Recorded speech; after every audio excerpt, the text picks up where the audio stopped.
Vous écoutez la leçon biblique de l'Église de la Science chrétienne indépendante de Plainfield, située à Plainfield, New Jersey, États-Unis d'Amérique. Leçon du dimanche 8 juin 2025.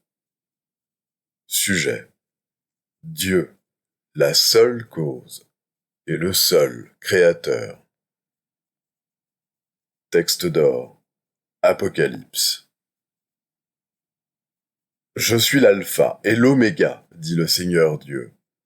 Celui qui était et qui vient, le Tout-Puissant. Lecture alternée. Ésaïe. Je suis l'Éternel, et il n'y en a point d'autre. Hors moi, il n'y a point de Dieu. Je t'ai saint avant que tu me connusses. C'est afin que l'on sache, du soleil levant au soleil couchant, que hors moi, il n'y a point de Dieu. Je suis l'Éternel, et il n'y en a point d'autre. Que les cieux répandent d'en haut, et que les nuées laissent couler la justice.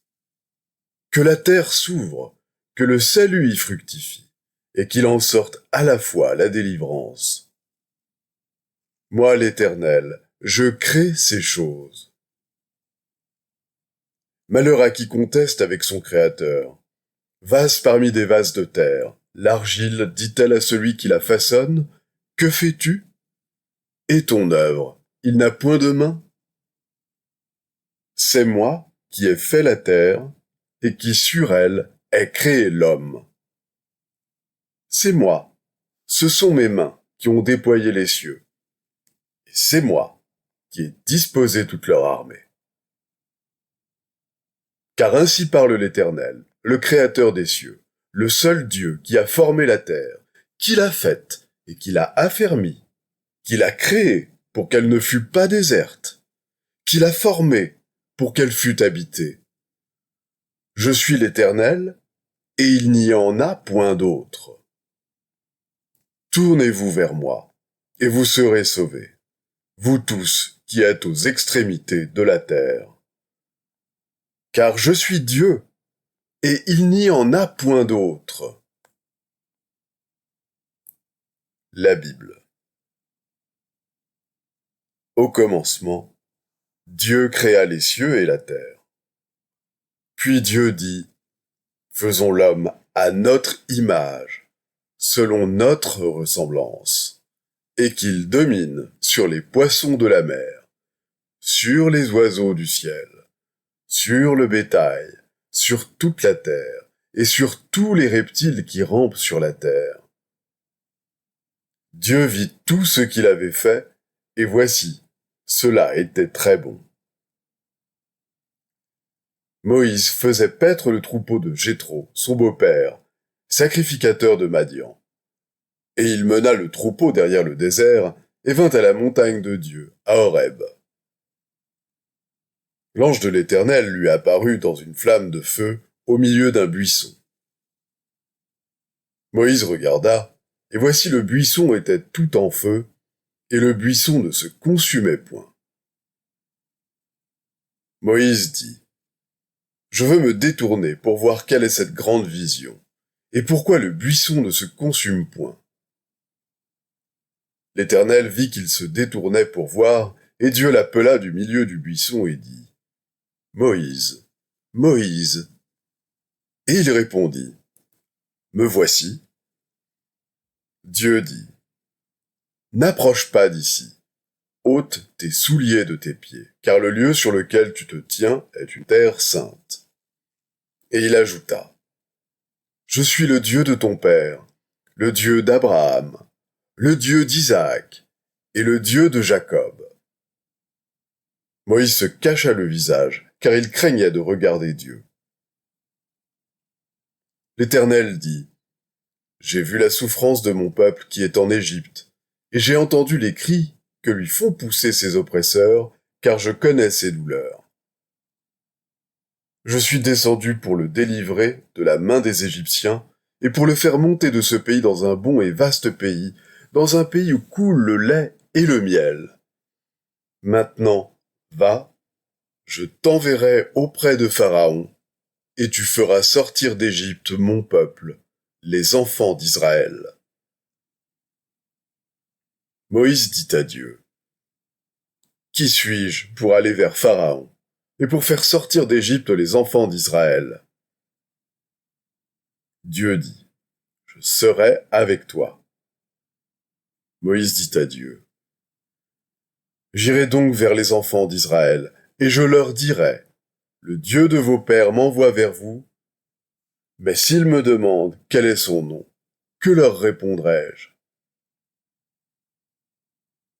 Dieu dit à Moïse, « Je suis celui qui suis. » Et il ajouta, « C'est ainsi que tu répondras aux enfants d'Israël. Celui qui s'appelle « Je suis » m'a envoyé vers vous.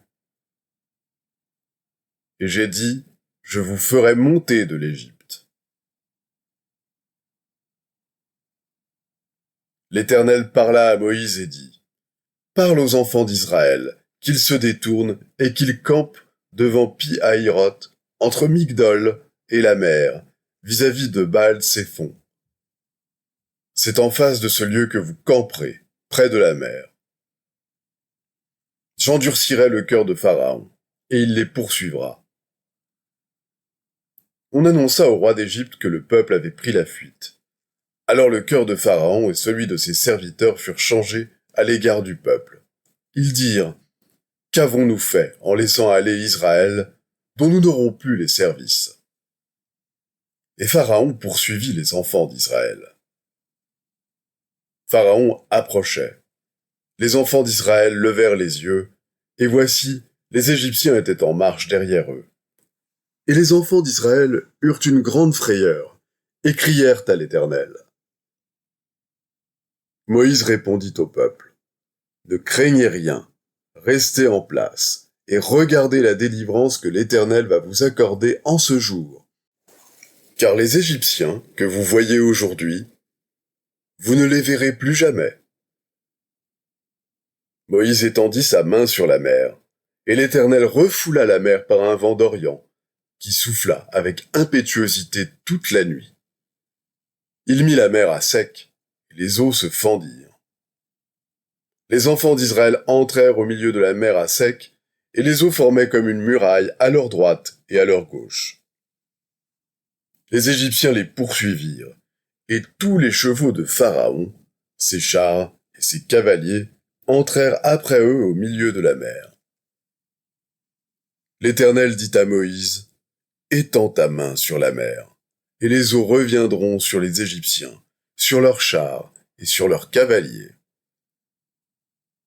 Moïse étendit sa main sur la mer, et vers le matin, la mer reprit son impétuosité, et les Égyptiens s'enfuirent à son approche. Mais l'Éternel précipita les Égyptiens au milieu de la mer. En ce jour, l'Éternel délivra Israël de la main des Égyptiens, et Israël vit sur le rivage de la mer les Égyptiens qui étaient morts. Israël vit la main puissante que l'Éternel avait dirigée contre les Égyptiens. Et le peuple craignit l'Éternel, et il crut en l'Éternel et en Moïse, son serviteur. Or la foi est une ferme assurance des choses qu'on espère, une démonstration de celles qu'on ne voit pas. Car c'est par la foi que Moïse, devenu grand, refusa d'être appelé fils de la fille de Pharaon. C'est par la foi qu'il quitta l'Égypte, sans être effrayé de la colère du roi, car il se montra ferme, comme voyant celui qui est invisible. C'est par la foi qu'ils traversèrent la mer Rouge comme un lieu sec, tandis que les Égyptiens qui en firent la tentative furent engloutis. Il n'a plus paru en Israël de prophète semblable à Moïse, que l'Éternel connaissait face à face. Nul ne peut lui être comparé pour tous les signes et les miracles que Dieu l'envoya faire au pays d'Égypte, contre Pharaon, contre ses serviteurs et contre tout son pays. Et pour tous les prodiges de terreur que Moïse accomplit à main forte sous les yeux de tout Israël. Tremble devant le Seigneur, ô terre, devant le Dieu de Jacob. Je vais maintenant lire les passages corrélatifs tirés du livre d'études de la science chrétienne, Science et santé, avec la clé des Écritures de Mary Baker Eddy. Créateur, esprit, entendement, intelligence. Le vivifiant principe divin de tout ce qui est réel et bon. Vie, vérité et amour existant en eux-mêmes, ce qui est parfait et éternel, le contraire de la matière et du mal, qui n'ont pas de principe. Dieu qui a fait tout ce qui a été fait et ne saurait créer un atome ou un élément qui soit le contraire de lui-même. Du commencement à la fin, les Écritures abondent en récits du triomphe de l'esprit, l'entendement sur la matière. Moïse prouva la puissance de l'entendement en accomplissant ce que les hommes appelaient des miracles. Le législateur hébreu, qui n'avait pas la parole facile, désespérait de faire comprendre au peuple ce qui lui serait révélé. L'entendement ne dépend pas nécessairement des procédés d'éducation. Il possède en lui-même toute beauté, toute poésie, et le pouvoir de les exprimer. Nous entendons l'Esprit, Dieu, lorsque les sens se taisent. Enfants d'Israël, les représentants de l'âme, non du sens corporel, la race de l'esprit, qui ayant lutté contre l'erreur, le péché et les sens, est gouvernée par la science divine. Quelques-unes des idées de Dieu perçues en tant qu'homme, chassant l'erreur et guérissant les malades, la race du Christ. En Égypte, ce fut l'entendement qui sauva les Israélites de la croyance aux plaies. Dans le désert, les eaux jaillirent du rocher. La manne tomba du ciel. Même au temps de la captivité parmi les nations étrangères, le principe divin opéra des prodiges pour le peuple de Dieu, dans la fournaise ardente et dans les palais des rois. Le miracle accomplit la loi de Dieu, mais ne viole pas cette loi. Ce fait semble à présent plus mystérieux que le miracle lui-même. Le psalmiste chanta « Qu'as-tu, mer, pour t'enfuir, Jourdain, pour retourner en arrière? Qu'avez-vous, montagne, pour sauter comme des béliers, et vous, collines, comme des agneaux? Tremble devant le Seigneur, ô terre, devant le Dieu de Jacob. » Le miracle n'introduit pas le désordre, mais déroule l'ordre primitif, établissant la science de la loi immuable de Dieu. Seule l'évolution spirituelle est digne de l'opération du pouvoir divin. Le même pouvoir qui guérit le péché guérit également la maladie. Écoute Israël, l'Éternel notre Dieu est le seul Éternel. L'Éternel je suis n'est ni restreint ni comprimé dans les limites étroites de l'humanité physique. Et il ne peut être bien compris au moyen de concepts mortels. La forme précise de Dieu doit être de peu d'importance en comparaison de la question sublime. Qu'est-ce que l'entendement infini ou amour divin? Qui est-ce qui exige de nous l'obéissance? C'est celui qui, selon le langage de l'Écriture, agit comme il lui plaît avec l'armée des cieux et avec les habitants de la terre, et il n'y a personne qui puisse arrêter sa main ou lui dire « Que fais-tu » Aucune forme, aucune combinaison physique n'est adéquate à représenter l'amour infini. De même que les enfants d'Israël furent guidés triomphalement à travers la mer Rouge, sombre flux et reflux de la crainte humaine, de même qu'ils furent conduits à travers le désert, traversant péniblement la grande solitude des espérances humaines dans l'attente de la joie promise, ainsi l'idée spirituelle guidera tous les désirs justes dans leur passage du sens à l'âme, du sens matériel de l'existence au sens spirituel, jusqu'à la gloire préparée pour ceux qui aiment Dieu. Nous foulons des forces. Retirez-les, et la création s'écroulera forcément. La connaissance humaine les appelle forces de la matière, mais la science divine déclare qu'elles appartiennent entièrement à l'entendement divin, qu'elles sont inhérentes à cet entendement, et elle les remet ainsi à leur juste place et dans la classification qui leur convient. La substance est ce qui est éternel et incapable de discordance et de décomposition. La vérité, la vie et l'amour sont substance, dans le sens où les Écritures emploient ce mot dans l'Épître aux Hébreux. La substance des choses qu'on espère, l'évidence de celles qu'on ne voit pas. L'esprit, le synonyme d'entendement, d'âme ou de Dieu, est la seule substance véritable. L'univers spirituel, y compris l'homme individuel, est une idée composée, reflétant la substance divine de l'esprit. Tout ce que nous appelons péché, maladie et mort est une croyance mortelle.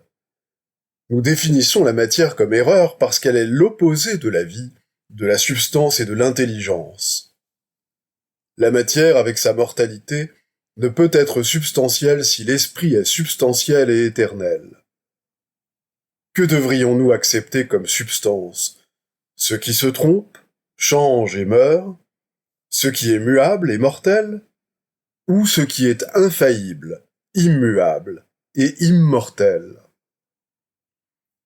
Un des auteurs du Nouveau Testament décrit clairement la foi, qualité de l'entendement, comme la substance des choses qu'on espère. Les estropiés, les sourds, les muets, les aveugles, les malades, les sensuels, les pécheurs, je désirais les délivrer tous de l'esclavage de leurs propres croyances et des systèmes d'éducation des pharaons qui aujourd'hui comme autrefois retiennent les enfants d'Israël en servitude. Je vis devant moi le terrible conflit, la mer Rouge et le désert, mais je poussais plus avant grâce à la foi en Dieu, confiante en la vérité, la puissante libératrice, pour être guidé jusqu'à la terre de la science chrétienne où tombent les chaînes et où les droits de l'homme sont pleinement compris et reconnus. Dieu façonne toutes choses selon sa propre ressemblance. La vie se réfléchit dans l'existence, la vérité dans la véracité, Dieu dans la bonté, qui communiquent leur propre paix et leur propre permanence. L'amour, exhalant l'altruisme, inonde tout de beauté et de lumière. L'herbe sous nos pieds s'écrie silencieusement. Les humbles posséderont la terre. Le modeste arbutus rampant fait monter vers le ciel sa douce haleine. Le grand rocher donne son ombre et son abri. Le soleil rayonne du dôme de l'église, darde ses rayons dans le cachot du prisonnier, se glisse dans la chambre du malade, donne de l'éclat à la fleur, embellit le paysage et bénit la terre. L'homme fait à sa ressemblance possède et reflète la domination de Dieu sur toute la terre. L'homme et la femme, coexistant avec Dieu et éternels comme lui, reflètent à jamais, en qualité glorifiée, l'infini Père Mère Dieu. Les devoirs quotidiens de Mary Baker Eddy. Prière quotidienne. Il sera du devoir de tout membre de cette Église de prier chaque jour. Que ton règne vienne, que le règne de la vérité, de la vie et de l'amour divin soit établi en moi et élimine de moi tout péché. Et puisse ta parole enrichir les affections de toute l'humanité et la gouverner. Règle pour les mobiles et les actes. Ni l'animosité, ni un attachement purement personnel ne doivent déterminer les mobiles ou les actes des membres de l'Église mère. Dans la science, l'amour divin seul gouverne l'homme, et un scientiste chrétien reflète les 12 aménités de l'amour, en réprouvant le péché et en manifestant un véritable esprit de fraternité, de charité et de pardon. Les membres de cette Église doivent journellement veiller et prier pour être délivrés de tout mal, pour ne pas prophétiser, juger, condamner, conseiller, influencer ou être influencés d'une manière erronée. Vigilance face au devoir. Il sera du devoir de chaque membre de cette Église de se défendre journellement contre la suggestion mentale agressive et de ne pas se laisser entraîner à oublier ou à négliger son devoir envers Dieu envers son leader et envers l'humanité. Par ses œuvres, il sera jugé et justifié ou condamné.